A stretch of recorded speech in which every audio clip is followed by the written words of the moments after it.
যোগ্য কথা নিয়ে আমরা আলোচনা করছিলাম। অনেকে প্রশ্ন করেছেন, জানতে চেয়েছেন যে এই যে যজ্ঞে 4টি বেদ এবং 4 বেদের যে ব্রাহ্মণেরা থাকেন, ঋত্বিকেরা, পুরোহিত যারা ঋত্বিক, তাদের যেমন হোতা আছেন ঋগ্বেদের, সামবেদের উদ্গাতা আছেন, যজুর্বেদের অধৈর্য আছেন, এবং ব্রহ্মা আছেন। এদের সহকারী কারা ছিলেন, এদের কথাটা যদি আমরা একটু বলে নিই। আগে এই আজকের পর্বের আলোচনার পূর্বাহ্নে আগে এদের পরিচয়টা দিয়ে রাখি, না হলে কথায় কথায় ভুলে যাব। ঠিকই তো, গত 2টি পর্ব আমাদের এটা বলা হয়নি। দেখুন, ঋগ্বেদীয় যে ঋত্বিক, ঋগ্বেদ এর যারা মন্ত্র উচ্চারণ করেন তাদেরকে বলা হয় হোতা। এদের মূল কাজ হচ্ছে আহ্বান করা, কনভেনার। এরা যজ্ঞের কনভেনার বলতে পারি। এখনও তো দেখবেন বড় বড় যে সমস্ত অনুষ্ঠান হয় সেখানে একজন আহ্বায়ক বা কনভেনার থাকে যারা আহ্বান করেন। আবার দেখবেন কোনো অনুষ্ঠান শুরু হবার আগে এখনও দেখবেন একজন এসে সবাইকে আহ্বান করেন, একটা সভার একটা সূচনা করেন, এবং সব শেষে সভা সমাপ্ত হয়ে গেলে, সেই অনুষ্ঠানটি হয়ে গেলে তারপর সবাইকে একটু ধন্যবাদ দেন। এই যে আহ্বান এবং ধন্যবাদ, যে কোনো অনুষ্ঠানের মধ্যে এই দুটো জিনিস আপনারা দেখবেন। এইটাই হচ্ছে যজ্ঞের এই হোতার কাজ, মূলত এই কাজ। তারা দেবতাদেরকে আহ্বান করতেন নানান মন্ত্র উচ্চারণ করে।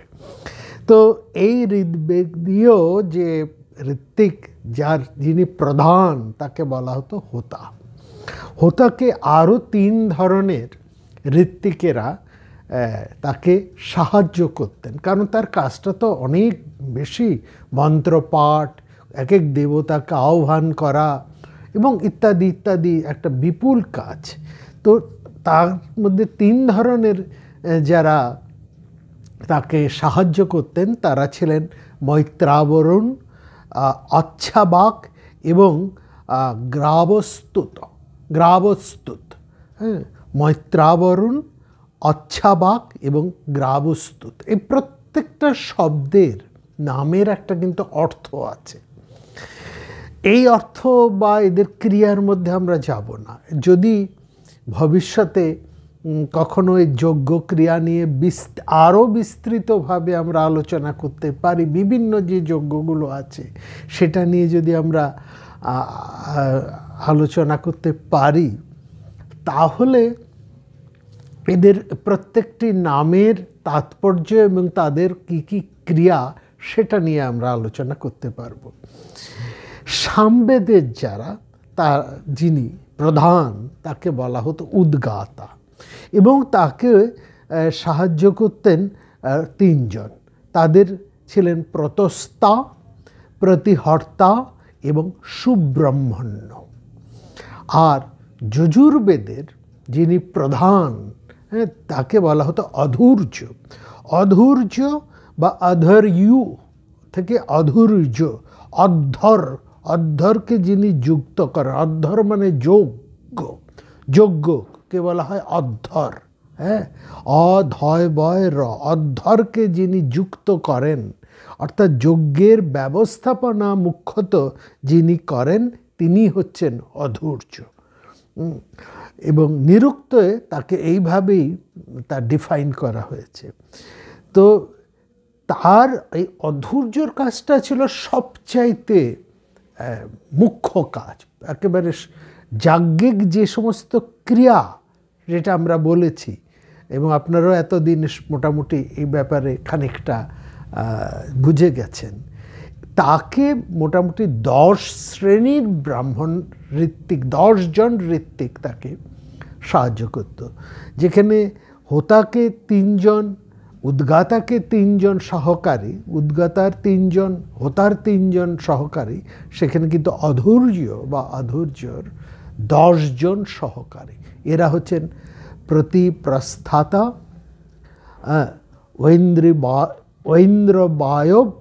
ঐন্দ্রবায়ব, মৈত্রবরুণ, রৌহিন, ব্রাহ্মণঞ্ছংসী, আচ্ছাবাক, নেষ্টা, উন্নেতা, অগ্নিধ্র আর পোতা, এই 10 জন সাহায্য করে। এদের ওই যে বললাম প্রত্যেকের আলাদা আলাদা এই যে নামগুলো আমরা যা বললাম, মৈত্রবরুণ থেকে অচ্ছাবাক, গ্রাবস্তুত, তারপরে প্রস্তাতা, প্রতিহর্তা, সুব্রহ্ম, তারপরে প্রতিপ্রস্থতা, ঐন্দ্রবারব, রৌহিন, ব্রাহ্মণঞ্ছংস, এই যে বিভিন্ন, অর্থাৎ এই মোটামুটি 6 আর 9, 15-16 জন যে আরও সহকারীর নাম আমরা পেলাম।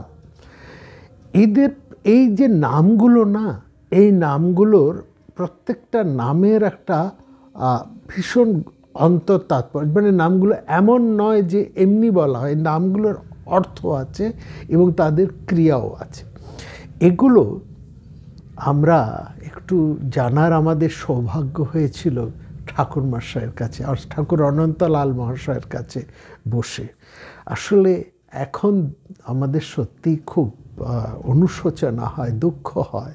তখন তো আমাদের বয়সও খুব কম, সবে এই ধরুন এইসব পড়াশুনোর প্রায় একটা শেষ করে চাকরি বাকরিতে আমরা ঢুকেছি, অন্যান্য পড়াশুনোও চলছে, আবার সঙ্গে এগুলোরও একটা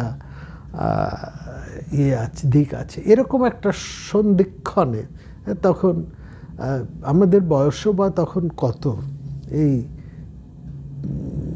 30-40 হবে, 30-32, এরকম একটা সময় ঠাকুরমশাইকে আমরা পেয়েছিলাম। তখন আমাদের বয়সও কম, অভিজ্ঞতাও কম, এবং অভিজ্ঞতা কম বলেই আমরা তখন আর বোধহয় যতটা নেওয়ার সামর্থ্য ততটা আমরা নিতে পারি। তবে ঠাকুরমশাইকে তো কম দিন পাইনি আমরা। আমি অন্তত এইভাবে সৌভাগ্যবান, দীর্ঘ 15-16 বছর তার পায়ের কাছে বসার আমার একটা সৌভাগ্য হয়েছে। এবং সেই সময় আমরা দেখতাম এই ভারতবর্ষের বাংলার সমস্ত বিদ্বান পণ্ডিত মানুষরা তার কাছে আসতেন, ভারতবর্ষ কেন বিদেশ থেকেও তার কাছে আসতেন। এই প্রসঙ্গে একটু কথা বলি। আমার অত্যন্ত প্রিয় এক সন্ন্যাসী প্রবর আছেন, তিনি তরুণ, অরিজিৎ মহারাজ, শাস্ত্রময়ানন্দ। তিনি একখানি বইয়ের একটা হঠাৎ হদিশ পেয়ে এবং আমাকে জানিয়েছেন, দেখুন এই বিশাল বইটি এই কার অনুপ্রেরণায়। তো বইটা দেখে সত্যি আমার একটা কষ্টই হলো যে ঠাকুরমশাইয়ের কাছে তো আমরা এই সমস্ত বড় বড় মানুষদেরকে আসতে দেখেছি। যদি এইরকম সময় আমরা ঠাকুরমশাইকে পেতাম তাহলে হয়তো তার কাছ থেকে আরও কত রসদ নিতে সংগ্রহ করতে পারতাম। তখন আমাদের এই পাত্রের আকারও বোধহয়, ধারণের আকারটাও বোধহয় কম, তবু যা পেয়েছি তুলনা তার নেই। যাই হোক, যে কথা বলছিলাম, তখন ওই অদ্বৈত গ্রন্থমালা তৈরি হচ্ছিলেন এবং সেখানে ডক্টর শোভন হিনো এবং প্রফেসর কেপি যোগ এরা একটা অদ্বৈত সিরিজ তৈরি করছিলেন এবং সেখানে বৃহদারণ্যক উপনিষদের মধ্যে সপ্তান্ন ব্রাহ্মণ, সুরেশ্বরাচার্যের যে উপর যে সপ্তান্ন ব্রাহ্মণের ভাষ্য তিনি করেছেন বৃহদারণ্যক উপনিষদের উপর, সুরেশ্বরাচার্য আচার্য শঙ্করের একেবারে শিষ্য, যাকে দ্বিতীয় শঙ্কর বলা হয়, তার বিখ্যাত কাজ এই বৃহদারণ্যক উপনিষদের উপরে তার ভাষ্য। সেখানে এই সপ্তান্ন ব্রাহ্মণ এইটি যখন এরা এই অদ্বৈত সিরিজের মধ্যে তারা অন্তর্ভুক্ত করবেন, তখন এরা ঠাকুরমশাইয়ের কাছে এসেছেন এবং আমরা দেখেছি ঠাকুরমশাই দিনের পর দিন বসে বসে তাদেরকে কিভাবে প্রাণিত করেছেন, কত তথ্য তিনি দিয়েছিলেন সেই সময়। শুধু কি ডক্টর হিনো বা প্রফেসর কেপি যোগ, সেই সময় তো আমরা হাজিমি নাকামুরা তাকে দেখেছি ঠাকুরমশাইয়ের কাছে, কে প্রফেসর কে মেচিদাকে দেখেছি, প্রফেসর জে তাকাশিমাকে দেখেছি। এরা সবাই ঠাকুরমশাইয়ের কাছে, এরা সব বিদেশি পণ্ডিত, বিখ্যাত ভারতবর্ষের এই জ্ঞান ভাণ্ডারের তারা ছিলেন একেবারে রসজ্ঞ, এবং তার উপর তারা দীর্ঘ কাজ করেছেন। বিরাট বিরাট তাদের কাজ আছে, আপনারা এদের বইপত্র পাওয়া যায়, একবার পড়বেন। যাই হোক, এইটুকু আমরা গর্ব করি আর কি, এই গর্বই আমরা করি যে এমন এক বিরাট পুরুষের পায়ের কাছে দীর্ঘ 15-16 বছর বসার সৌভাগ্য হয়েছে। তখন হয়তো আমরা তাকে এতটা বুঝতে পারিনি। আজকে তার সেই ঐশী ক্ষমতা, তার সেই পাণ্ডিত্য, তার প্রজ্ঞার খানিকটা হয়তো আমরা আজ অনুধাবন করতে পারছি। তবে কি জানেন, হচ্ছে যে এই মানুষটি যেহেতু কলকাতায় থাকতেন না, বৈদ্যবাটিতে থাকতেন, কলকাতা থেকে একটু দূরে, আসতেন কলকাতার বিভিন্ন জায়গায়, আসতেন, যেখানে যে কাজ করতেন। কতবার তিনি আমাদের এই বাড়িতে, এইখানে, এই জায়গায়, এই যেখানে আমরা এই আলোচনা করছি, এই ঘরে তিনি কতবার ছুটে ছুটে এসেছেন। এই সামান্য একটু আমরা মহাভারত নিয়ে চর্চা করি, একটু অন্য চর্চা করি, আমরা যেমন তার কাছে গেছি, তেমনি তিনিও ছুটে ছুটে বহু দিন এসেছেন, একেবারে হঠাৎ হঠাৎ চলে আসতেন। যাই হোক, তার এই কি বলবো, এত তার কাছ থেকে আমরা এমনভাবে অকৃপণভাবে তার কৃপা আশীর্বাদ পেয়েছি, সেটাই, তার এই আশীর্বাদেই আমরা সামান্য কিছু আপনাদের কাছে তুলে দিতে পারছি। যাই হোক, কথায় আসি। তো সেখানে আর এই যে আমরা এখানে হোতার কথা বললাম, উদ্গাতার কথা বললাম, অধৈর্যের কথা বললাম, আর ব্রহ্মার কথা তো আগেই বলেছি। 3 বেদে এবং অথর্ব বেদের মধ্যেও যিনি সবচেয়ে বেশি অভিজ্ঞ, সেই ঋত্বিকদের মধ্যে যিনি মুখ্য, তিনি হচ্ছেন ব্রহ্মা।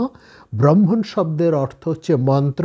ব্রহ্মা এই নাম সেই ব্রহ্মণ থেকে, এবং তার গুরুত্বটাই সেখানে। ব্রহ্মাতো বদতি জাত বিদ্যাম, এবং তিনি সমস্ত ঋত্বিকদের, এই যে মূল 4 এবং তাদের আরও যে 15-16 জন যে তাদের সহকারী, তাদের সমস্ত কর্মের উপরে তিনি তীক্ষ্ণ নজর রাখতেন।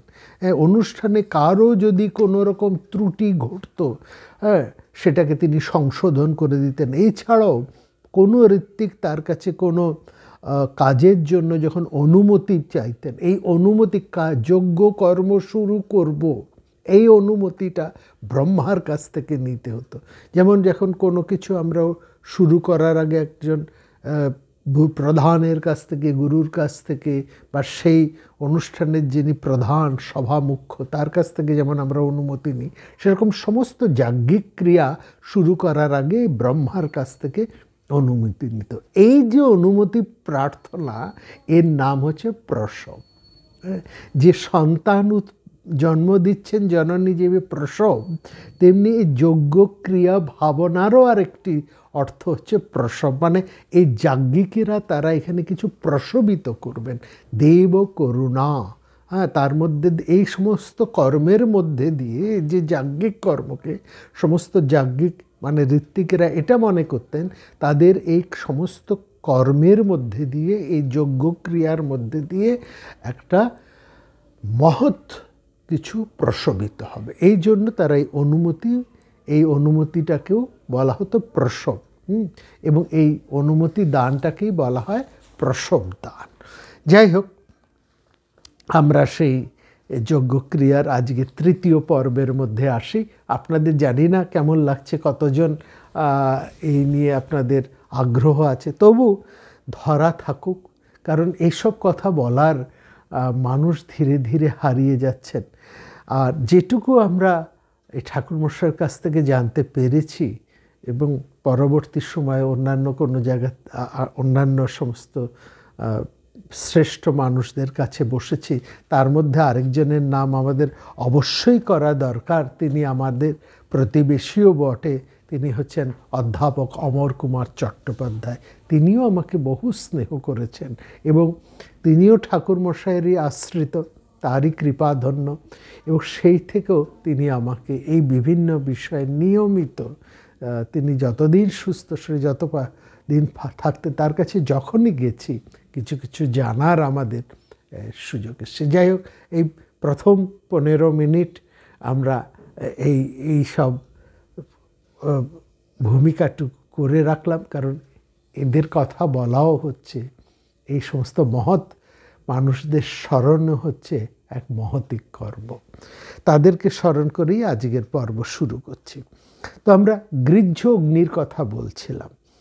এই অগ্নিতে যাবতীয় গৃহ্যকর্ম অর্থাৎ যাবতীয় গৃহ্য সূত্রের যে সমস্ত কর্ম এগুলো করতে হয়। গৃহ্য যজ্ঞ অনুষ্ঠানে প্রকৃত তাৎপর্য বুঝতে হলে শ্রৌত অগ্নির কথা এবং শ্রৌত অগ্নিতে যা যা করণীয় কর্ম সেটা একটু ভালো করে বুঝতে হবে। এই জন্য একটু আপনাদের কাছ থেকে একটু সময় এবং আপনাদের একটু ধৈর্যও আমরা প্রার্থনা করছি। এইটুকু একটু জেনে রাখুন, এটা এই জিনিস হারিয়ে যাচ্ছে, এটা আমরা বলছি। এই যে অগ্নির ব্যাপারটা, এই যে গৃহ্য অগ্নির ব্যাপারটা বা শ্রৌত অগ্নি যে বিষয়টা, এটা হচ্ছে বেদপন্থী যারা গার্হস্থ তাদের জীবনের এটা হচ্ছে একদম প্রধান অঙ্গ। এইটা তাদের করতেই হবে। গার্হস্থ জীবনের সম্পূর্ণতা লাভের জন্য এই শ্রৌত অগ্নি একেবারে আবশ্যক, এটা করতেই হবে। তা না হলে সে পুরোপুরি গার্হস্থ হয়ে উঠতে পারবে না। এই কিন্তু মজার ব্যাপার হচ্ছে এটাই, এই যে শ্রৌত অগ্নি, এটা একজন বিয়ের পরেই মানে বিবাহের পরে সেই এই অগ্নিটি প্রজ্বালন করবার অধিকার লাভ করে। অর্থাৎ গৃহে আছে কিন্তু তার বিবাহ হয়নি, সে কিন্তু এই শ্রৌত অগ্নি প্রজ্বলন করতে পারবে না বা এই অগ্নিতে কোনো কাজও সে করতে পারবে না। অর্থাৎ এই শ্রৌত যজ্ঞ করার অধিকার তার আসবে না। শ্রৌত অগ্নি একজন সেই করতে পারবেন যিনি গৃহস্থ এবং বিবাহিত। যিনি অবিবাহিত অর্থাৎ তার শ্রৌত অগ্নি স্থাপনে কোনো অধিকার নেই। এখানে একটু আপনাদের প্রশ্ন হতে পারে, আরে আমরা তো বলেছি যে গার্হস্থ হলেই তাকে বিবাহিত হতেই হবে, এটা তো ঠিক, কিন্তু গুরুগৃহ থেকে এসেছে পাশকোষ, অনেক ভাই আছে, বড় ভাই, ছোট ভাই, মেজ ভাই, তারা আছেন, পিতা আছেন, তারা সমাবর্তন অন্তে গৃহে প্রত্যাবর্তন করেছেন, হ্যাঁ, পিতার কাছে ফিরে এসেছেন, পিতার গৃহে ফিরে এসেছেন। এসেই তো আর সঙ্গে সঙ্গে বিয়ে করে ঢোকেন না, এসেছেন, এবার তারা বিয়ের অধিকারী, এবার তাদের বিয়ে হবে। কিংবা তাদের এরকম হতে পারে পিতা আছেন, তার অল্প বয়সী ছোট ছোট ছেলেরা রয়েছে, তারাও তো সেই গৃহেরই একটা অংশ। হ্যাঁ, সুতরাং এইখানে বুঝতে হবে বিবাহিত হলেই তিনি গৃহের অধিকারী হবেন, গৃহস্থ হবেন, কিন্তু এবং তিনি শ্রৌত ও যজ্ঞ করারও অধিকারী হবেন, এটা। হ্যাঁ, কিন্তু গৃহে আছেন কিন্তু এখনও বিবাহ করেননি, তিনি কিন্তু গৃহস্থের মর্যাদাটা তেমনভাবে পাবেন না। গৃহে আছেন, ছোট ভাই হিসেবে, অবিবাহিত কুমার হিসেবে আছেন, পিতার অধীনে আছেন, তারা ঠিক আছেন, কিন্তু তারা এই শ্রৌত অগ্নি করে তারা গৃহস্থ হয়ে এখনও উঠতে পারেননি, তাদেরকে ঠিক গৃহস্থ বলা যাবে না। বোঝা গেল ব্যাপারটা? বোঝাতে পারলাম? আচ্ছা, এবারে বিবাহের পর গৃহস্থের হয়ে তিনি হতেন গৃহপতি, এবং সেখানে একটা গৃহের একটি নির্দিষ্ট স্থানে একটি অগ্নিশালা বা অগ্নাগার তৈরি করা হতো। সপত্নীক মানে বিবাহিত স্বামী এবং স্ত্রী দুজনে মিলে সেইখানে শ্রৌত অগ্নি স্থাপন করতেন। এই অগ্নি প্রতিষ্ঠার এই নাম হচ্ছে অগ্নাধান বা অগ্নাধেয়। এ তো আমরা গৃহস্থে এখানে দেখি এই বৈদিক সমাজে 3 ধরনের অগ্নির কথা আমরা এক গৃহস্থের বাড়িতে 3 ধরনের অগ্নি থাকতো। একটা হচ্ছে গার্হপত্য অগ্নি, আহবনীয় অগ্নি এবং দক্ষিণাগ্নি। এই 3 ধরনের অগ্নি জায়গা ছিল। এই 3 অগ্নি হচ্ছে শ্রৌত অগ্নি, শ্রুতি অর্থাৎ বেদ বিহিত অগ্নি, অর্থাৎ বেদ বিহিত যজ্ঞ কর্মাদি এই 3টি অগ্নির মধ্যেই করা যাবে বা করা হতো। অগ্নিশালায় ওই যেটা আমরা অগ্নাগার যেটাকে বললাম, যে যজ্ঞশালা, যেটা একটা বাড়ির একটা নির্দিষ্ট অংশ দিকে খানিকটা পূব দিকের এই যজ্ঞশালাটা করা হতো একটা বাড়ির সীমানার মধ্যে। সেখানে চতুষ্কোণ বেদি তৈরি করে তার 3 দিকে একটা চতুষ্কোণ বেদি তৈরি করা হতো। একটাই সেই অগ্নাধারে সেই যজ্ঞশালায় প্রথমে একটা চতুষ্কোণ বেদি তৈরি করা হতো, তার একটা জিওমেট্রিক মাপ আছে। এই অগ্নি এই যজ্ঞ থেকেই কিন্তু ভারতবর্ষে আমরা বলেছি আগে যে এই জ্যামিতির এই পরিমাপ, ম্যানসুরেশন ইত্যাদি ইত্যাদি কিন্তু এই যজ্ঞ ক্রিয়ারই অবদান।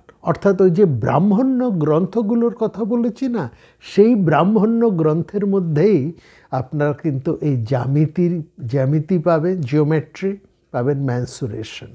এবং এই মনে রাখবেন, জিওমেট্রি, ম্যানসুরেশন এবং ট্রিগোনোমেট্রি, ত্রিকোণমিতি, এই 3টেই হচ্ছে ভারতীয় এই আর্য অর্থাৎ এই যাজ্ঞক্রিয়ার বা এদের অবদান। এবং সব এই 3টের উৎসই কিন্তু ব্রাহ্মণ্য গ্রন্থ, হেলাফেলা করার জিনিস নয় কিন্তু, এটা মনে রাখবেন। এই 3টি হচ্ছে আমাদের প্রাচীন ভারতবর্ষের এই বৈদিক সমাজেরই অবদান। ম্যাথামেটিক্স তো বটেই, তার মধ্যে বিশেষ করে শূন্যের আবিষ্কার ভারতবর্ষের এই বৈদিক সমাজই করেছে। এবং সেখানে জ্যামিতি, জিওমেট্রি, ম্যানসুরেশন, পরিমিতি এবং ট্রিগোনোমেট্রি বা ত্রিকোণমিতি, এই 3টেই কিন্তু এই যজ্ঞক্রিয়ার বা এই ব্রাহ্মণ্য গ্রন্থের থেকেই এসেছে। তার মধ্যেই এগুলো আমরা পাচ্ছি। ওই যে বেদি, চতুষ্কোণ বেদি তৈরি হলো, তার মাপ আছে, প্রত্যেকটা বেদির মাপ নির্দিষ্ট আছে, কোনটা কোন হবে। এর পশ্চিম কূলে, এই বেদির পশ্চিমে হবে গার্হপত্য অগ্নি, বেদির পূর্ব দিকে হবে আহবনীয় অগ্নি এবং দক্ষিণ দিকে হবে দক্ষিণাগ্নি। এই 3টে ওই বেদির 3 দিকে এই 3টে যজ্ঞের অগ্নি সেখানে প্রজ্বলন করবার স্থান, আলাদা আলাদা স্থান।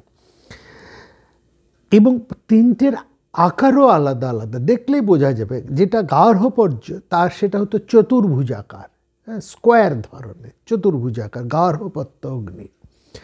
আহবনীয় যে অগ্নি যেখানে জ্বালানো হতো, প্রজ্বলিত হতো, সেটা হতো বৃত্তাকার, সার্কেল। আর দক্ষিণাগ্নি যেখানে সেটা স্থান হতো অর্ধবৃত্তাকার, প্যারাবোলা, হাইপ্যারাবোলা, এই অর্ধবৃত্তাকার, এই ভাবনা এখান থেকে এসেছে। 3টের এবং 3টেরই ক্ষেত্রফল বা এরিয়া, 3টেরই মাপ, ক্ষেত্রফল বা এরিয়া কিন্তু সমান। 1 হাত দীর্ঘ, 1 হাত বিস্তৃত এই ক্ষেত্রের মাপ। গার্হপত্য অগ্নি, এটা হচ্ছে গৃহপতির প্রতিনিধি সব। গার্হপত্য অগ্নি এটা হচ্ছে, একে বলা হতো গৃহের কর্তা, একেবারে গৃহকর্তা। এই অগ্নি ছিলেন গৃহকর্তা। গৃহের কর্তা যদি অনুপস্থিত থাকতেন তাহলে তার প্রতিনিধি হয়ে ওই অগ্নি থাকতেন। এবার কেউ যদি আসতেন, তাকে যদি কোনো কিছু নিবেদন করতে হতো, কোনো কিছু জানাতে হতো, তাহলে তারা ওই অগ্নিস্থানে গিয়ে রেখে দিয়ে আসবে। তার একটা রিচুয়ালস এখনও আমাদের মধ্যে রয়ে গেছে। কেমন জানেন? ধরুন আপনার বাড়িতে কোনো একটা শুভ অনুষ্ঠান হবে, বিবাহ আদি হতে পারে, উপনয়ন হতে পারে, অন্নপ্রাশন, এই যাবতীয় যা কিছু সামাজিক শুভ অনুষ্ঠান। আমরা এখনও কি করি, ওই শুভ অনুষ্ঠানের একটা লিপি বা কার্ড আমরা কোনো মন্দিরে, হ্যাঁ, বা কোনো দেবস্থানে আমরা সেটা একটা দিয়ে আসি, যেন দেবতাকে আমরা আমন্ত্রণ করছি। এইটা এসেছে এই যে এই যে অগ্নির কথা, গার্হপত্য অগ্নির কথা যে বললাম, যিনি বাড়ির অভিভাবক, গৃহপতির প্রতিনিধি হয়ে যিনি সবসময় জ্বলছেন, হ্যাঁ, এই অগ্নি কখনো নেবে না। ওই বিয়ে করেই ওই অগ্নি স্বামী স্ত্রী একসঙ্গে সেই অগ্নিটিকে জ্বালান, এবং যতদিন তিনি বেঁচে থাকবেন ওই অগ্নি জ্বলবে, এবং তার মৃত্যুর পর তার প্রতিনিধি হয়ে যে আসবে, তার ছেলে হতে পারে বা তার অন্য কোনো ভাই হতে পারে বা অন্য কেউ হতে পারে, যাকে তিনি প্রতিনিধি নির্বাচন করবেন, তিনি ওই অগ্নিতে প্রতিদিন আহুতি দেবেন। তখন তিনি হবেন সেই অগ্নির অধিকারী। এই এতটা গুরুত্বপূর্ণ। সুতরাং এই যে কথা বলছিলাম, তিনি যদি কোনো বিশেষ কাজে বা কোনো সময় যদি বাড়িতে না থাকেন, তাহলে অন্য যারা আসতেন তারা সেই অগ্নির কাছেই তাদের প্রার্থনা নিবেদন করে রেখে যেতেন। এই হচ্ছে অগ্নি। এবং মনে রাখবেন, একটা আপনাদের ওই মহাভারতে একটি কাহিনী আমরা আপনাদের কাছে বলেছি, সেখানে এই অগ্নির ভূমিকা কতটা গুরুত্বপূর্ণ সেটা আপনারা তখন হয়তো জেনেছেন। আপনাদের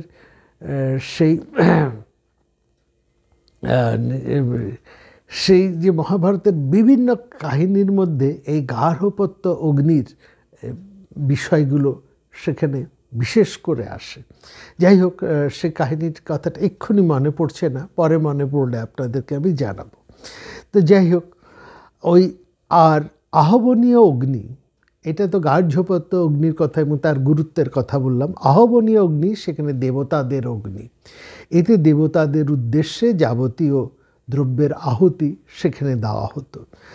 আহুতি দেওয়া হয় বলেই তার নাম হচ্ছে আহবনীয়, যেখানে আহ্বান করা হয়। দেবতারা পূর্ব দিকের অধিবাসী, পূর্ব দিক যেখানে সূর্য ওঠে, অর্থাৎ আমরা সবসময় আলোর দিকে। দেব শব্দের অর্থ হচ্ছে দীপ ধাতু নিষ্পন্ন, দীপ ধাতুর অর্থ হচ্ছে দীপ্তি বা আলো। হ্যাঁ, যারা আলোর অভিসারী, অর্থাৎ জ্ঞানের দিকে যারা চলেছেন, জ্ঞান চর্চা যারা করছেন, যারা জ্ঞানী প্রজ্ঞানী, তারাই ছিলেন কিন্তু দেবতা। হ্যাঁ, সেই অর্থে দেবতা। এবং তারা যেহেতু সেই পূর্ব দিকের অধিবাসী, দেবতাদের রাজা ইন্দ্র পূর্ব দিকের অধিপতি, আর সেই জন্য আমরা আজও পূর্ব দিকে বসেই পুজো অর্চা করি। পূর্ব দিকটা হচ্ছে প্রশস্ত, দেবপূজার প্রশস্ত দিক হচ্ছে পূর্ব দিক, তারপরে হচ্ছে উত্তর দিক, উত্তর দিক হচ্ছে আমাদের হিমালয়, তারপরে হচ্ছে উত্তরমুখী হয়ে কাজ করি। আচ্ছা, এই জন্য আহবনীয় অগ্নিস্থান হচ্ছে পূর্ব দিকে। দক্ষিণ দিক হচ্ছে পিতৃদেব, পিতৃগণের দিক। দক্ষিণ দিক অর্থাৎ যম যার অধিপতি, পিতৃগণের রাজা হচ্ছেন যম, যিনি নিয়ামক। যম মানে ওই মৃত্যুর দেবতা নন, তিনি নিয়ামক, তিনি কাল ও দেবতা, কাল সময়, এবং তাকে বলা হচ্ছে তিনি হচ্ছেন দক্ষিণ দিকের অধিপতি। দক্ষিণাগ্নিতে এই জন্য পিতৃগণের উদ্দেশ্যে যে সমস্ত আমরা তর্পণ, পুজো ইত্যাদি করি। এই জায়গা থেকে এরও একটা, এই যে দক্ষিণাগ্নির ব্যাপারটাও কিন্তু এখনও আমাদের রিচুয়ালসের মধ্যে আছে, বললেই আপনারা ঠিক ধরে ফেলবেন। দক্ষিণাগ্নির ব্যাপারটা হচ্ছে, দেখুন, আবার সেই বিবাহ বা আমাদের সামাজিক যে সমস্ত উপনয়ন, যে এই সমস্ত কাজের প্রথম দিকে আমাদের দেখবেন একটা বৃদ্ধি শ্রাদ্ধ বা আভ্যুদয়িক কাজ করা হয়। এই যে বৃদ্ধি শ্রাদ্ধ, আভ্যুদয়িক, এগুলো হচ্ছে সব মাঙ্গলিক কর্ম, অর্থাৎ যাদের আশীর্বাদে আমাদের এই বৃদ্ধি কল্যাণ। আমরা অনেক দিন এই বৃদ্ধি শ্রাদ্ধ প্রসঙ্গ নিয়ে আমরা দীর্ঘ আলোচনা করেছি, সেখানে আমরা এই বৃদ্ধি শ্রাদ্ধ এবং অভ্যুদয়িক কর্ম এই নিয়ে আমরা বলেছি। মনে রাখবেন, আমরা যাদের আশীর্বাদে আমাদের এই সমৃদ্ধি প্রতিষ্ঠা, সেই আমাদের পরলোকগত পূর্বপুরুষদেরকে আমরা স্মরণ করি আমাদের যে কোনো মাঙ্গলিক কর্মের প্রারম্ভে।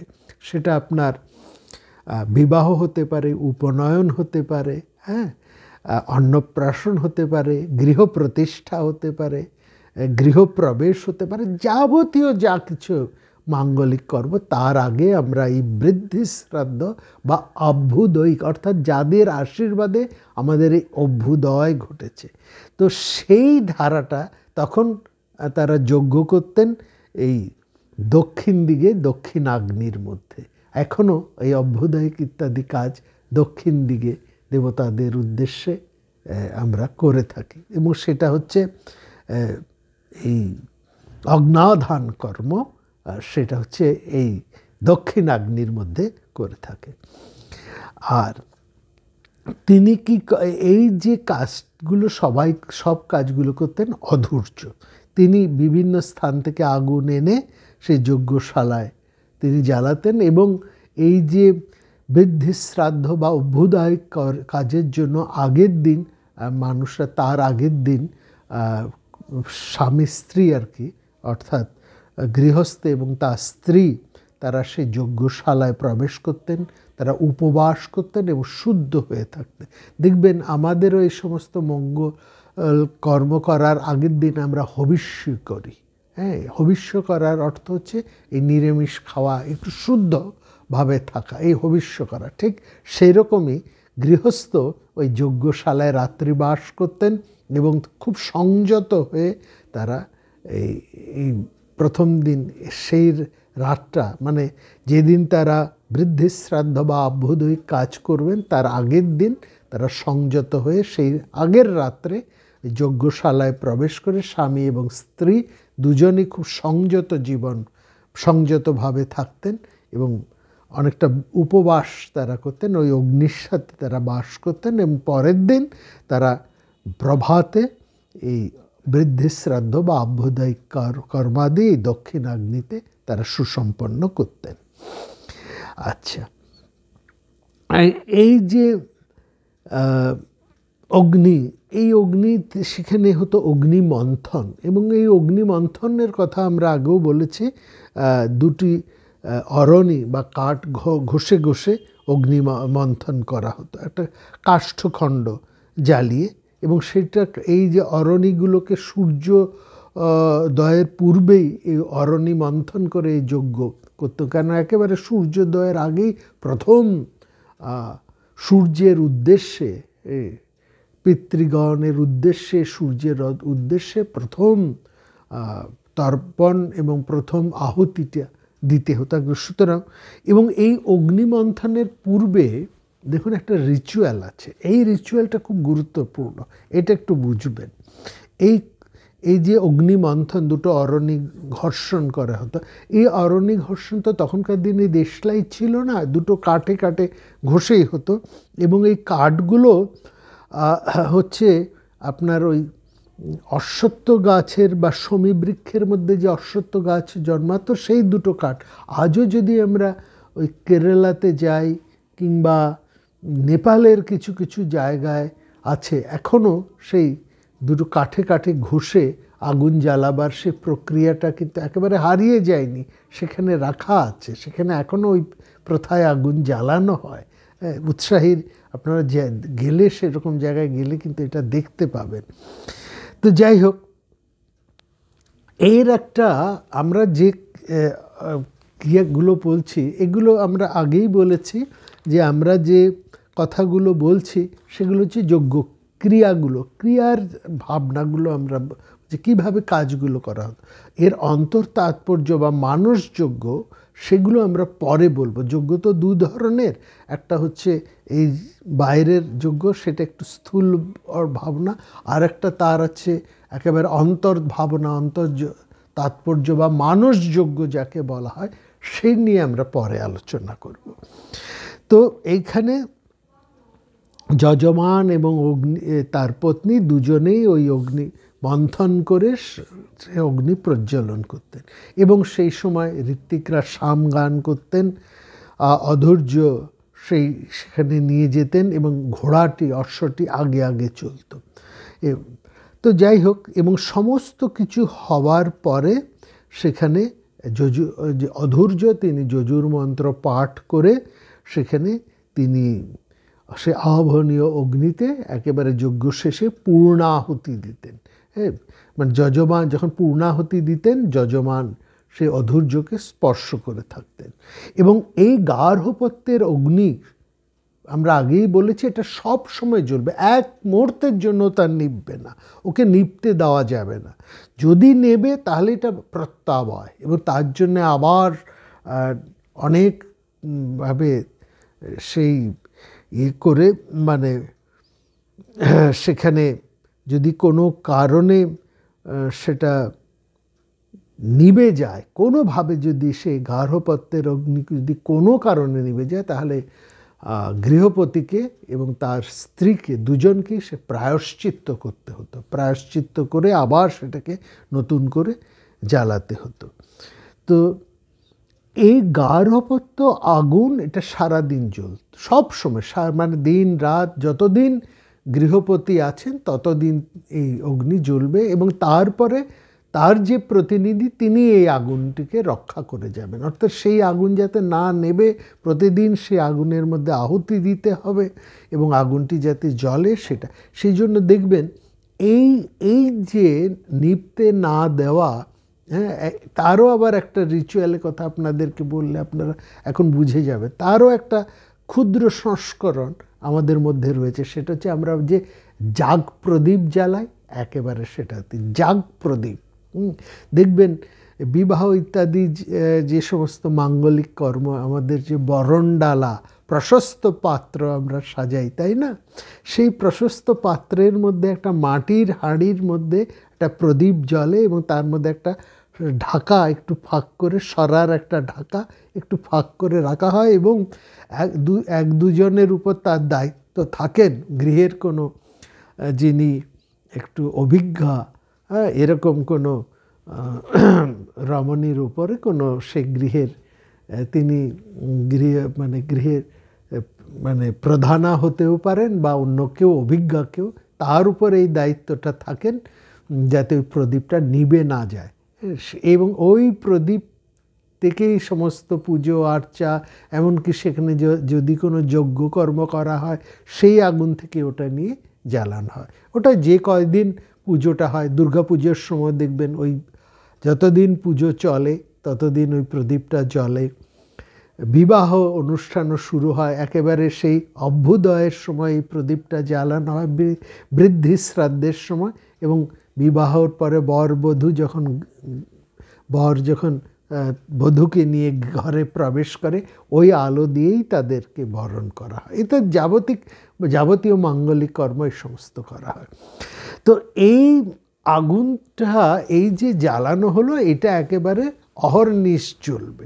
আগে তো মানে একেবারে বংশ পরম্পরায় এই আগুন জ্বলতো এবং একজন প্রধান তিনি যে জ্বালাতেন, তারপর তার প্রতিনিধিরা সেই আগুনটাকে জ্বালিয়ে নিয়ে চলে যেতেন। এই যে আগুনটাকে জ্বালিয়ে রাখার, যাতে এটা নিভে না যায়, এই জন্য সেই সময়কার গৃহস্থরা তারা সবসময় সেই জন্য সন্তান কামনা করতেন। সন্তান কামনা অর্থাৎ আমার পরে কে এই আগুনটাকে জ্বালিয়ে রাখবে। এই আগুনটা কেবল যে একজন বিবাহিত গৃহস্থ যে আগুন জ্বালিয়ে রাখছেন এটা তার বিবাহের প্রতীক তা মাত্র নয়। মানে স্বামী স্ত্রী একসঙ্গে তো আগুনটা জ্বালালেন, এই আগুনটা শুধুমাত্র তার প্রতীক নয়, বিবাহের প্রতীক মাত্র নয়।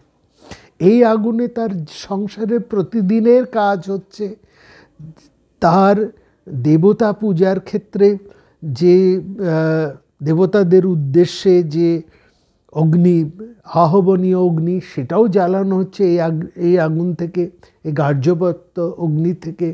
আবার যে বৃদ্ধি শ্রাদ্ধ, সেটাও হচ্ছে এই আগুনে। আবার কেউ যদি মারা যান, হ্যাঁ, সেইখানে যে পিতৃগণের উদ্দেশ্যে যে তর্পণ ক্রিয়া, সেটাও এই আগুন থেকে জ্বালানো হয়।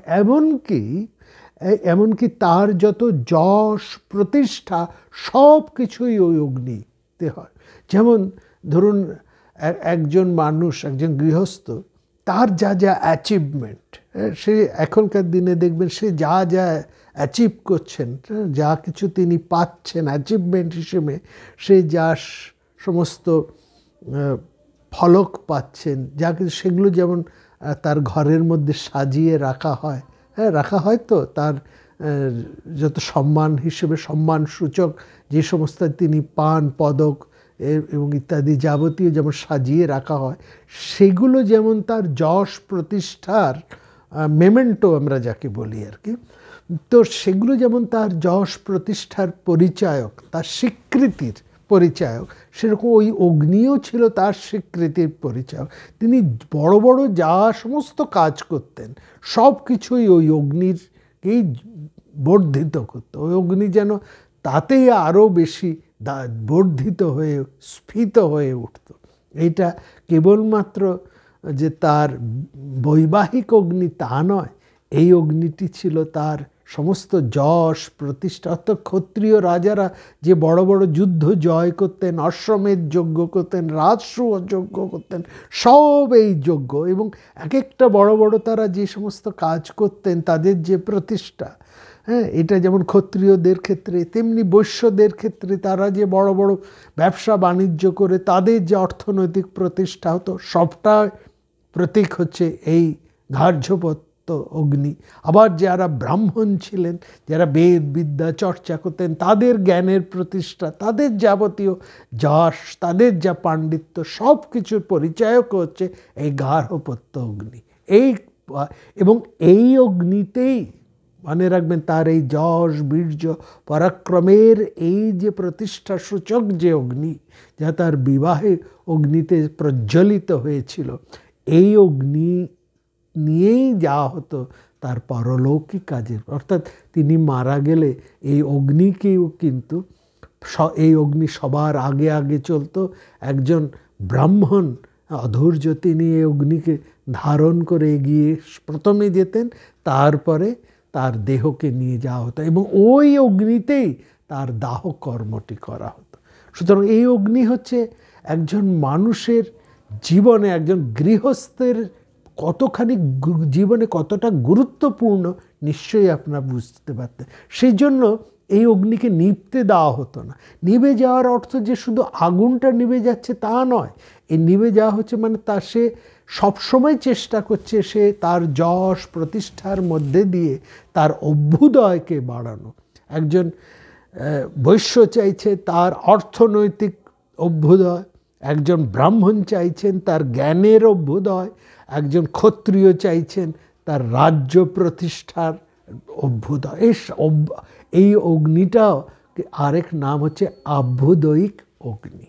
এই জন্য অনেকেই অনেক জায়গায় আমরা এই গার্হপত্য অগ্নিকে আভ্যুদয়িক অগ্নিও বলছি। তার অভ্যুদয় সূচক, তার যশ প্রতিষ্ঠার সূচক এই অগ্নি, এটাও কিন্তু মনে রাখবেন। তো এই কর্ম, এই অগ্নাধান কর্ম প্রতিদিন এখানে আহুতি দেওয়া, এটা হচ্ছে যজমানের জীবনে, একজন বৈদিক সমাজে গৃহস্থের জীবনে প্রধান কর্ম। অগ্নাধানের পর তার বিশেষণ হতো আহিত অগ্নি। এই জন্য এই যারা এই আগুন জ্বালাতেন এই বৈদিক সমাজের সমস্ত গৃহস্থের আরেকটি নাম, তাদেরকে বলা হতো আহিতাগ্নি। অর্থাৎ তারা প্রত্যেকেই এই অগ্নিকে, এই অগ্নাধানকে জ্বালিয়েছেন, তারা নিজেদের অগ্নিকে তারা প্রজ্বলিত করেছে।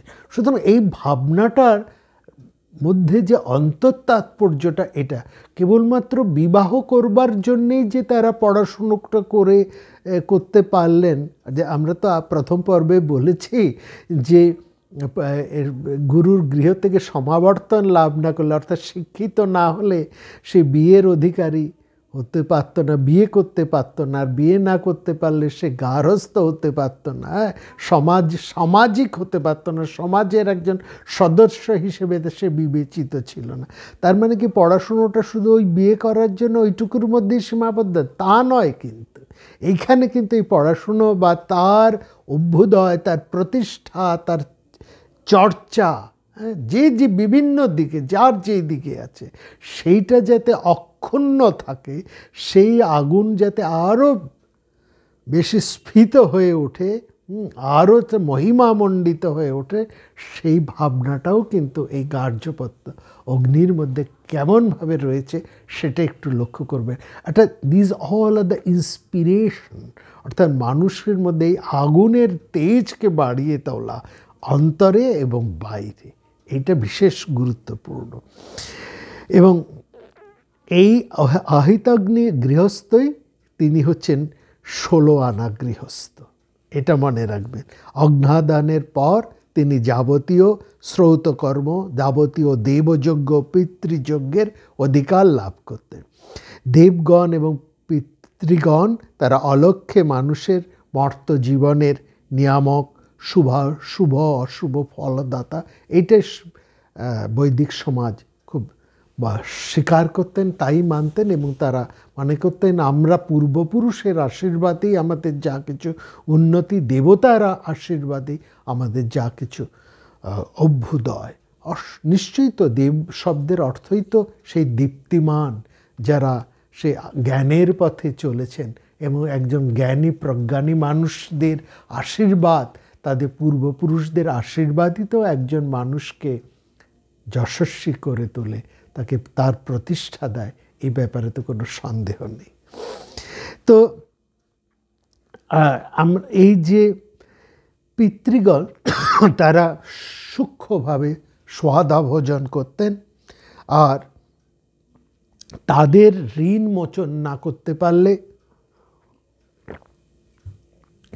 তা মানুষের জীবন অসম্পূর্ণ। এটা বৈদিক সমাজে প্রত্যেক মানুষই এইটা বিশ্বাস করতেন। আজও ভারতবর্ষের মানুষেরা বিশ্বাস করেন যে একজন মানুষ 3টে ঋণ নিয়ে, অনেকগুলো ঋণ, তার মধ্যে প্রধান 3টে ঋণ নিয়ে জন্মগ্রহণ করেন। তার মধ্যে দেবতাদের কাছে ঋণ আছে, পিতৃগণের কাছে মানে পূর্বপুরুষদের ঋণ, আর ঋষিদের কাছে ঋণ আছে।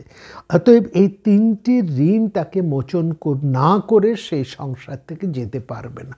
সেই 3টি ঋণেই জন্মমাত্রই সেই 3টি ঋণের দ্বারা আবদ্ধ। অতএব তার জীবনের সম্পূর্ণতা লাভের জন্য দেবতাদের, পিতৃগণের এবং ঋষিদের তৃপ্তি সাধন করতেই হবে। অতএব গৃহস্থের পক্ষে আহিতাগ্নি হওয়া আবশ্যক, বিয়ে তাকে করতেই হবে। হ্যাঁ, অগ্নির দ্বারা দেবতাদের, পিতাদের এবং ঋষিদের ঋণ শেষ হয়। ঋষির ঋণ হচ্ছে পড়াশোনা, জ্ঞান চর্চা, হ্যাঁ, অধ্যয়ন হচ্ছে ঋষি ঋণ। পরবর্তী সময়ে শুধু অধ্যয়ন নয়, অধ্যয়ন করা এবং এই অধ্যয়ন চর্চাকে নানাভাবে বিকশিত করা। যা শিখে এসেছে সে গুরুগৃহ থেকেই সেটাকে এগিয়ে নিয়ে চলা নানা ফর্মে। কেউ শুধু পড়াশুনোর চর্চা করেও চলতেন, যেমন ব্রাহ্মণেরা, তারা যজন যাজন অধ্যয়ন এবং অধ্যাপনা এই মাধ্যমে তারা ঋষি ঋণ কিন্তু শোধ করে যাচ্ছে। আবার যারা ক্ষত্রিয়, তারা যা শিখে এসেছেন সেই শেখার মধ্যে দিয়ে তারা দেশের যে শাসন ব্যবস্থাটাকে এবং রক্ষার ব্যবস্থাকে, এইটাকে তারা সুচারুভাবে শিখে আসছেন। অশিক্ষিত হলে তো আর রাজা দেশ শাসন ভালোভাবে করতে পারে না। তার যে শিক্ষাটা সে গুরুগৃহ থেকে এসেছে, গুরুগৃহ থেকে নানা ধরনের শিক্ষা সে লাভ করে। কেবলমাত্র বেদ তো নয়, বেদ, বেদাঙ্গ এবং তার সঙ্গে সঙ্গে অস্ত্রচর্চা, সঙ্গীত, যাবতীয় যা সমস্ত কলা সেখানে শিক্ষা দেওয়া হতো। একটা পরিপূর্ণ শিক্ষা তাকে দেওয়া হতো এবং সেই শিক্ষার বিভিন্ন প্রয়োগ ক্ষেত্র হচ্ছে এই সমাজ।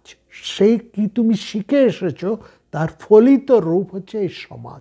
সেখানে ব্রাহ্মণেরা জ্ঞান চর্চার মধ্যে দিয়ে, গবেষণার মধ্যে দিয়ে, নানান সামাজিক হিতকর্মের মধ্যে দিয়ে এক ধরনের তার প্রয়োগ করতেন। তাদের শিক্ষার ক্ষত্রিয়রা করতেন দেশ শাসনের মধ্যে দিয়ে, অ্যাডমিনিস্ট্রেশনের মধ্যে দিয়ে, যুদ্ধকর্মের মধ্যে দিয়ে, বিপন্নতার মধ্যে দিয়ে, নানাভাবে রক্ষা করে, নানা রকম প্রাকৃতিক দুর্যোগ ইত্যাদি যা কিছু আসতো তার মধ্যে দিয়ে রক্ষা করা।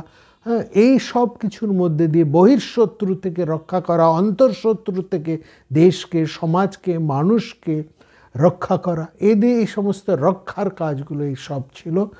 এবং শাসন ব্যবস্থা ইত্যাদি কাজগুলো ছিল ক্ষত্রিয়দের, আর বৈশ্যদের ছিল টাকা পয়সা ইত্যাদি ব্যবসা বাণিজ্য করে দেশের আর্থিক সম্পত্তি বা আর্থিক সম্পদের উন্নয়ন।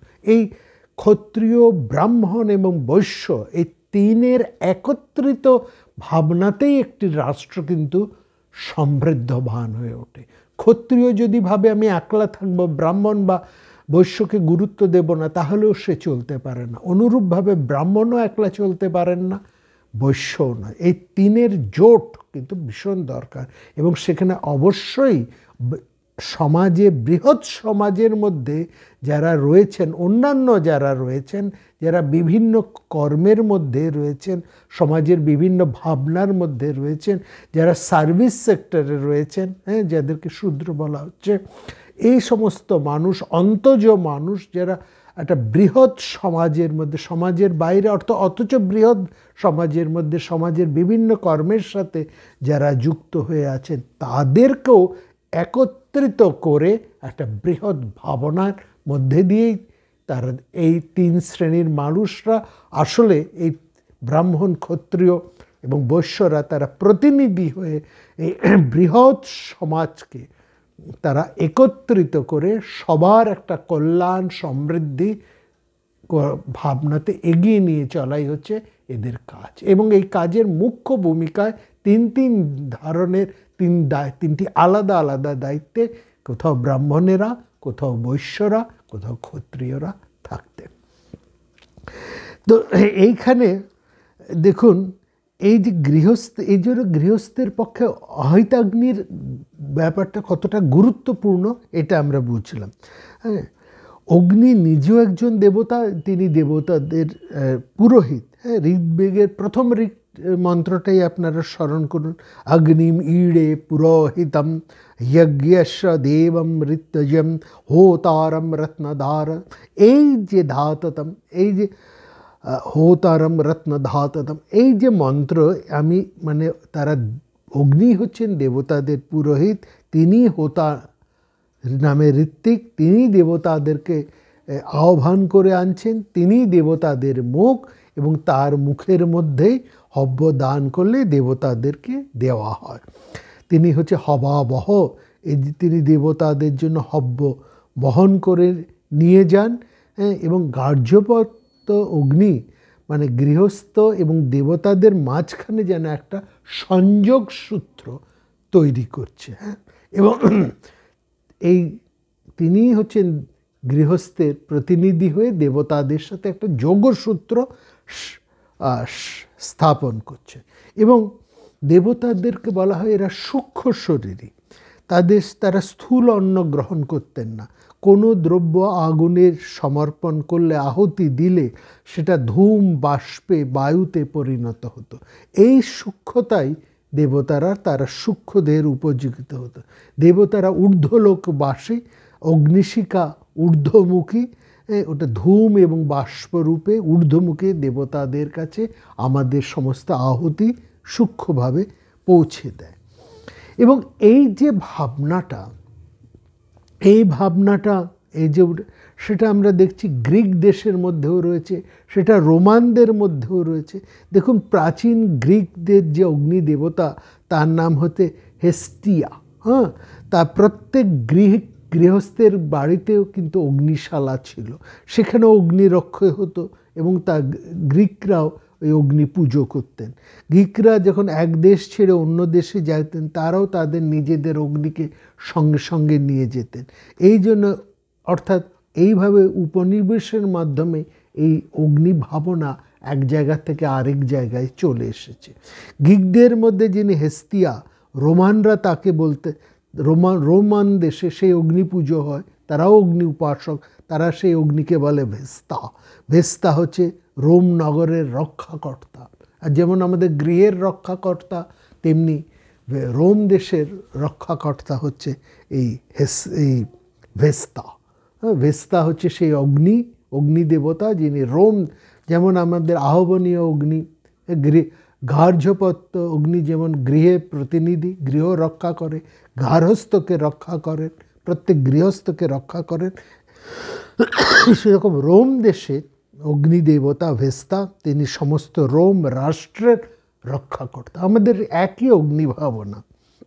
এবং কয়েকজন কুমারী সেই অগ্নিকে রক্ষা করতেন। যাই হোক, পারস্য ইরানদের মধ্যে, পারস্য দেশের মধ্যেও সেই অগ্নিভাবনা, তার কথা আমরা বলেছি। প্রাচীন ইরানিদের সাথে আমাদের বেদপন্থীদের কোনো তফাৎ ছিল না, এবং বলা হয় এই আর্যরা এই ইরান থেকেই এই ভারতবর্ষে এসেছিলেন।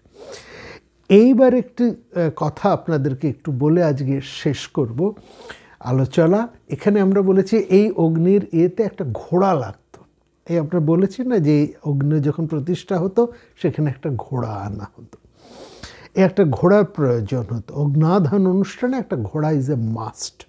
অনেকে ব্যাখ্যা করেছেন দুটো কথা, যে আগেকার দিনে তো এই আর্যরা যারা ছিলেন তারা তো শীত প্রধান দেশের লোক, সুতরাং আগুন জ্বালিয়ে রাখা তাদের একটা খুব প্রয়োজন ছিল, আর তখন তো দেশলাই ছিল না, এই জন্য তারা আগুন রক্ষা করতেন।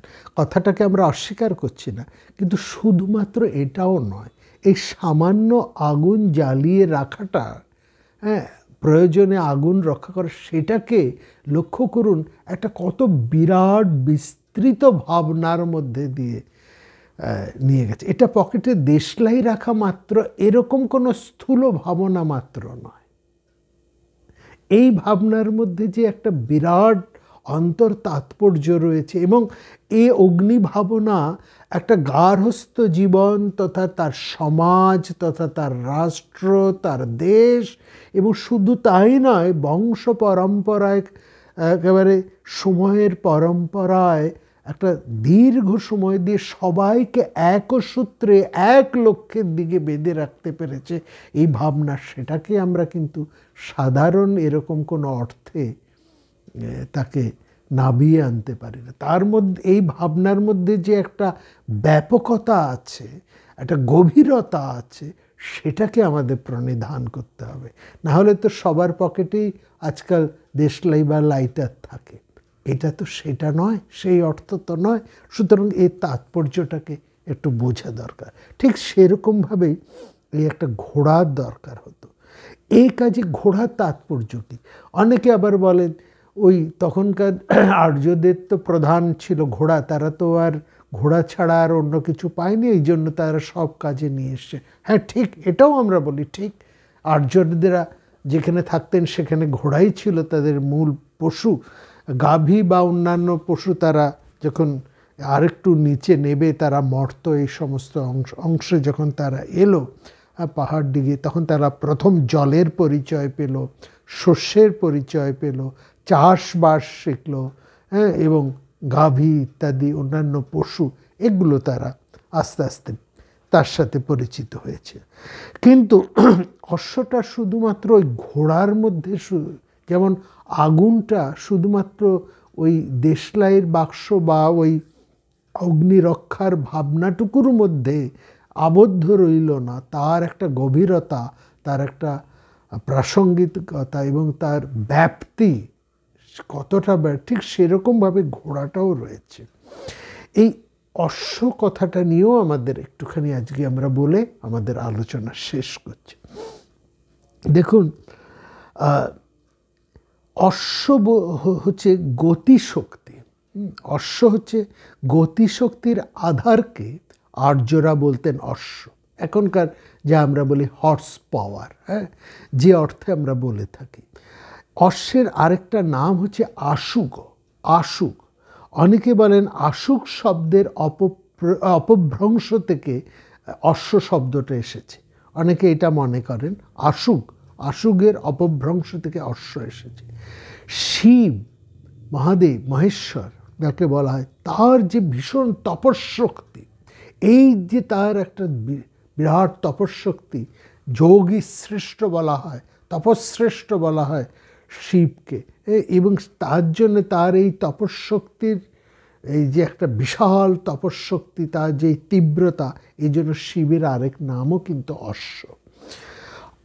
অশ্ব হচ্ছে বৈদিক ধারণায়, বৈদিক সমাজে তারা বৈদিক ধারণায় অশ্ব হচ্ছে চেতনা, গতি, শক্তি, বীর্যবত্তার প্রতীক। আধ্যাত্মিক শক্তি, প্রাণ শক্তি, একেও অশ্ব বলা হয়। তপঃশক্তি, তেজ, ওজঃশক্তি, বীর্য, গতি ও বেগের বাহন হলো অশ্ব। অশ্ব বলতে এই সমস্ত কিছুকে কিন্তু বোঝানো হয় বৈদিক ভাবনায়। অশ্ব কেবলমাত্র ওই 4 পেয়ে ঘোড়াটি নয়, অশ্ব বলতে এই সমস্ত কিছুকেও কিন্তু অশ্ব শব্দ দিয়েই বৈদিক সমাজ বা বৈদিক এরা বুঝতেন, বা বেদের মধ্যে অশ্ব বলতে এই অর্থগুলি কিন্তু রয়েছে। পূর্ণ সত্যের দিকে যার গতি, সেই গতিকে বলা হয় অশ্বগতি। বিশুদ্ধ প্রাণের যে ঊর্ধ্বায়ন, দিব্য আনন্দ ভোগের যে যোগ শক্তি, সেটাকে বলা হয় অশ্ব। দেবশক্তিকে বলা হয় হয়। দেবশক্তি হচ্ছে হয়, হয় এই জন্য অশ্বের আরেক নাম হচ্ছে হয়। দেবশক্তি, শক্তি 2 ধরনের, একটা দেবশক্তি আর একটা হচ্ছে আসরিক শক্তি। দেবশক্তি হচ্ছে হয়, আর আসরিক বা অসুর শক্তি একে বলা হয় অর্বণ। তো এই যে অশ্বের ব্যাপারটা, এটা কতটা গুরুত্বপূর্ণ দেখুন। প্রত্যেক দেবতার যে দেব ভাবনা, প্রত্যেক যে দেবতার ভাবনা বেদের মধ্যে করা হয়েছে, প্রত্যেক দেবতার নিজেদের আবার আলাদা আলাদা শক্তি বৈশিষ্ট্য আছে। সেই জন্য প্রত্যেক দেবতার আলাদা আলাদা অশ্ব, এই ভাবনাও রয়েছে। প্রত্যেক দেবতার আলাদা আলাদা অশ্ব, এবং প্রত্যেক দেবতার নিজের নিজের ক্রিয়া অনুসারে তাদের আলাদা আলাদা গতি, ভিন্ন ভিন্ন গতি, ভিন্ন ভিন্ন সেই অশ্বের নাম। যেমন বায়ু দেবতার অশ্বের নাম হচ্ছে নিষুত, বরুণের অশ্বের নাম হচ্ছে পৃষতি, ইন্দ্রের অশ্বের নাম হচ্ছে হরি, অগ্নির অশ্বের নাম হচ্ছে দধিক্রা, সূর্যের অশ্বের নাম হচ্ছে এইতস। ঠিক আছে? এই অশ্ব হচ্ছে সমস্ত অপশক্তির বিরুদ্ধে যুদ্ধরত, এবং আসরিক যে শক্তি অশ্বের, তার আমরা নাম বলেছি অর্বণ। অর্বণের বিরুদ্ধে সমস্ত দেবশক্তির যে অশ্বশক্তির প্রয়োগ, সেটার নাম হচ্ছে অর্বত। অর্বণের বিরুদ্ধে আসরিক অপশক্তি, অর্বণের বিরুদ্ধে শুভ মঙ্গলকারী দেবশক্তির একসাথে যে প্রয়োগ, শক্তি প্রয়োগ, তার নাম হচ্ছে অর্বত। জীবনের যাত্রাপথে যখন কোনো আধ্যাত্মিক সাধনার পথে সিদ্ধি সম্পদ একজন সাধক লাভ করে, তখন নাম হয় বাজিন। এই জন্য সরস্বতীর নাম হচ্ছে বাজিনাবতী, অর্থাৎ তিনি আমাদের জীবনের সাধনার পথে আধ্যাত্মিক শক্তি মানে জ্ঞান শক্তি দান করেন। এই জন্য সরস্বতীর নাম হচ্ছে বাজিনাবতী। দেবতাদের যে যুদ্ধাশ্ব, তার নাম হচ্ছে দধিক্রা। অগ্নি হচ্ছেন দ্রুতগতির দেবস্ব বাজিনা, বাজেশু। অশ্বরূপ অগ্নির নাম হচ্ছে দধিক্রা। অগ্নিদেবতার অশ্ব দেববাহন দধিক্রাম। আবার সমর্থবান বৃষ শক্তিও হচ্ছে অগ্নির। সুতরাং সেখানে আমরা ঋষি দীর্ঘতমার একটি প্রার্থনা মন্ত্র একটু আপনাদের শোনাই। কি চমৎকার প্রার্থনা তিনি করছেন। প্রার্থনা করছেন দেবতাদের কাছে যে আমরা তোমাদের উদ্দেশ্যে এই হবি অর্পণ করছি। এই হবিরূপ এই অশ্ব, এই সাধনার ওজস শক্তি, হবিরূপ এই অশ্ব মানে আমাদের সাধনার এই ওজস শক্তি আমাদের সমস্ত তেজ, সমস্ত বল এবং সমস্ত সামর্থ্য এনে দিক।